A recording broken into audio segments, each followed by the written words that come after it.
On entend beaucoup parler ces derniers temps de la question de la décroissance. On va essayer de décrypter ce débat ensemble. Alors d'un côté, on a les défenseurs de la croissance verte. Eux nous disent qu'on peut continuer à croître proprement grâce à des ruptures technologiques qui franchement n'arrivent pas vraiment. De l'autre côté, on a les décroissantistes. Eux nous disent qu'il faut décroître. Pourquoi? Parce qu'il y a un lien entre la croissance du PIB et le niveau d'émissions de gaz à effet de serre, et ils ont raison sur ce point. L'avantage de ce débat, c'est qu'il nous permet de poser le lien entre la croissance économique, celle du PIB, et la question environnementale. Le problème, c'est qu'il nous conduit droit dans une impasse. Pourquoi? Parce qu'en fait, on continue à parler du PIB et ça fait de la croissance du PIB l'alpha et l'oméga de tout, de toutes les politiques finalement.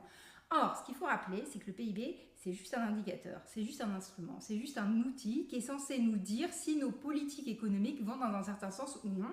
Et cet indicateur, il a été instauré en France en 1944, au moment où il fallait en fait reconstruire le pays. Or, aujourd'hui, l'enjeu, c'est plus ça. L'enjeu, c'est la transition écologique et sociale. L'objectif, c'est réduction des inégalités, réduction de la pauvreté, transition écologique. Et là-dessus, comme disait Kuznets, le concepteur du PIB, le PIB, il peut strictement rien nous dire parce qu'il a tout simplement pas été fait pour ça. C'est pour ça que la croissance verte ne peut pas être un projet de société, tout comme la décroissance ne peut pas être un projet de société. Le projet de société, c'est la transition écologique et sociale.